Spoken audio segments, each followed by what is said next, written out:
CSS를 작성할 때 몇 가지의 기이한 그런 상황에 대해서 말씀드리려고 이번 강좌를 준비해 봤습니다. 자, 먼저 CSS 에러라는 폴더 안에 이렇게 있는데요. CSS 에러라고 하기에는 조금 모호하지만 몇 가지 알아야 될 규칙들이 이렇게 있는 거죠. 자, 관련된 내용들을 보게 되면 일단은 지금 안에는 이제 컨테이너 박스 언더바 그룹이라는 부분이 이렇게 들어가 있고요. 자, 보게 되면 몇 가지의 CSS적인 그런 측면들을 소개해 드리려고 하고 있습니다. 자, 먼저 첫 번째 내용은 디스플레이가 블럭임에도 불구하고 가로 크기가 100%가 되지 않는 경우들이 몇 가지가 있는데요. 그때는 첫 번째 내용이 풀로 레프트가 되고요.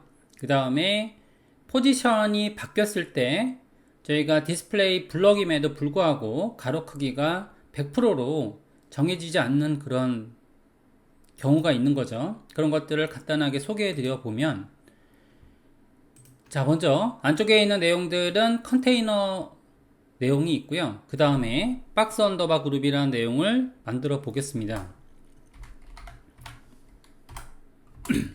제작을 했고요. 자, 그 다음에 하이트는 200픽셀 정도로 정했고요. 그 다음에 백그라운드 컬러로 정의를 한 거죠. 이렇게. 자, 높이는 200 정도 정했고요. 그 다음에 백그라운드 컬러는 샵 F4, F4의 컬러로 지금 만들어져 있습니다. 자, 하게 되면 그러면 일반적인 가로 크기는 이제 현재 있는 마진 크기가 예제상으로 준비되어 있기 때문에 현재 크기는 전체 크기를 가지고 있다라는 느낌을 받고 있는 거죠. 그래서 이제 보게 되면 에디터로서 보게 되면요. 여기 안에 들어가 있는 박스 언더바 그룹에 지금 해당하는 이런 가로 크기는 100%를 이렇게 가지고 있고요. 그 다음에 또한 이제 안에 있는 덩어리로 확인해 보면 그러면 박스 언더바 그룹 덩어리에서요. 일단은 박스 덩어리로 재확인을 한번 해보겠습니다. 자, 하이트는 50픽셀 정도 정했고요. 그 다음에 백그라운드 컬러는 자, 녹색으로 칠해주게 된 거죠. 이렇게 만들게 되면 그러면 특이한 사항 없이 여기 전체 크기로 가져지는 것을 볼 수가 있습니다. 자, 이렇게 디스플레이 블럭인 상황에서는 가로 크기를 전체 크기로 이렇게 가지고 있다는 것을 우리가 모두 알고 있고요. 자, 이런 정보들을 토대로 해서 CSS를 꾸려가게 되겠죠. 하나 만약에 조건이 변경된다라고 하게 되면 그러면은 가로 크기가 전반적인 크기대로 이렇게 배치되지 않는 경우들이 있는데요. 이를 세 가지 경우로 봤습니다.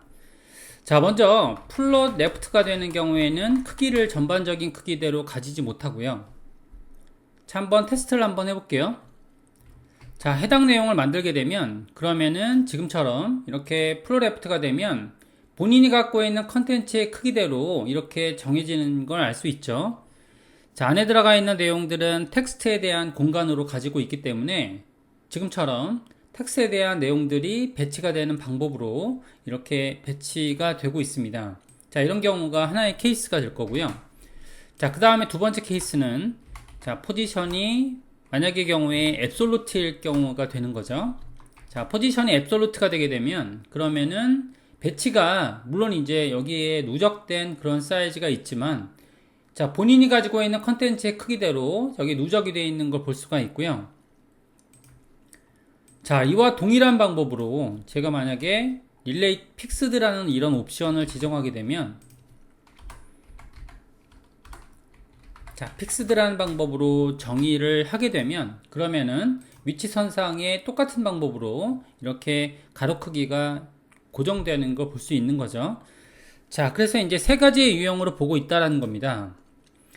자, 디스플레이가 블럭임에도 불구하고 가로 크기가 100%이지 않은 경우에는 세 가지 케이스로 볼 수 있는데요. 자, 풀로 레프트, 포지션 앱솔루트, 그리고 포지션 픽스드라는 이런 세 가지 조건을 가지고 있습니다. 자, 그 다음에 이제 트랜지션에 대한 내용들, 이것들을 잠깐 점검하고 지금 정리해 볼게요. 자, CSS 3의 요건으로서 저희가 이제 두 개의 속성을 연결하는 그런 역할을 하는 속성이 되는 거죠. 자, 원본 요소에 해당 속성이 지정되어 있어야 한다라는 그런 것이 있고요. 일단은 이제 문법적인 부분에서는 트랜지션, 속성, 시간이라는 그런 것으로 이렇게 확인되고 있습니다.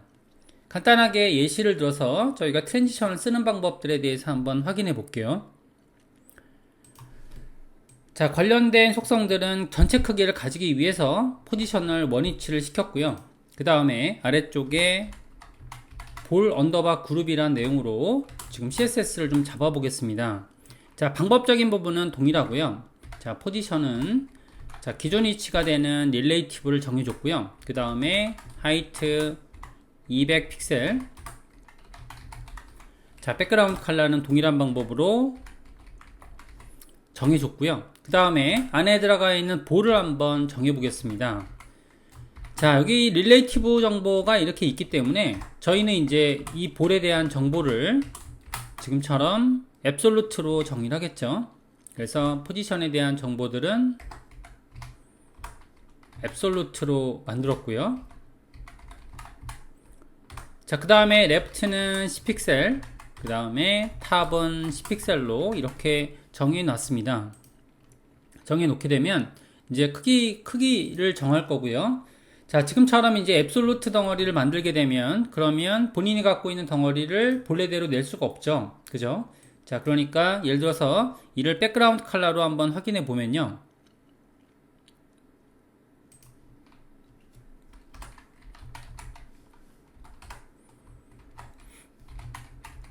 자, 이렇게 백그라운드 컬러를 지정했다고 할게요. 그리고 자, 보더 레디어스를 지정했다라고 하겠습니다.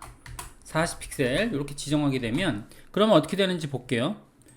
자, 그러면 원래 크기대로 어떤 데이터를 낼 수가 없죠. 자, 제가 만약에 이쪽에서 앱솔루트라는 조건이 없다라고 하게 되면 그러면은 본래 크기대로 자, 볼이란 데이터는 여기서 보는 것처럼 바로 div의 이런 요소기 때문에 이 요소를 저희가 확인하게 되면 전체 크기로 빠지는 걸 볼 수가 있는 거죠.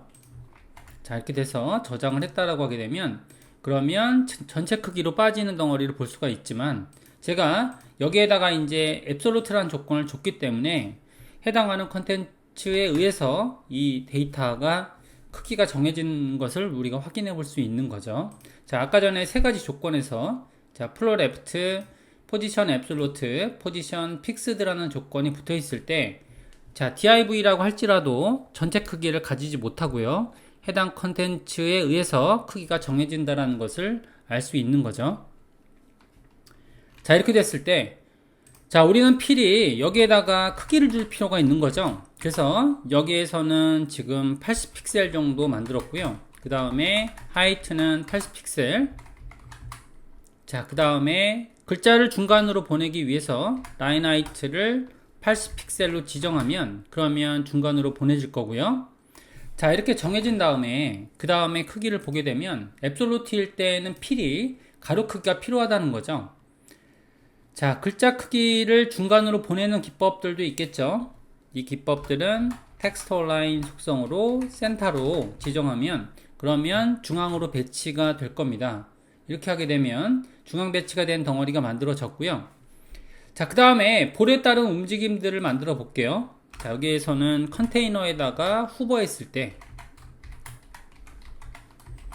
자, 후보하게 되면 볼이 위치가 변화되는 것들을 만들어 보려고 하는데요.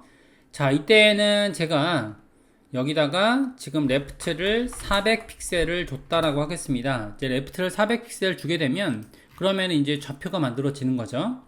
자, 그래서 좌표가 이동되어지는 것을 보니까 자, 마우스 올렸더니 이렇게 A와 B에 대한 변화량이 만들어지죠. 자, 만들어지게 되면 그러면 마우스 올린 상황에서 자, 두 가지의 연출이 이루어집니다. 그래서 마우스를 올리면 왼쪽에서 오른쪽으로 이동되는 효과를 지금 확인해 볼 수가 있게 되는데요. 이를 봤을 때 제가 만드는 방법들을 보게 되면 두 개의 조건을 연결하는 것들이 있죠. 여기서 연결하는 조건을 우리는 뭐라고 하냐면은 자, 트랜지션이라고 하는 거죠.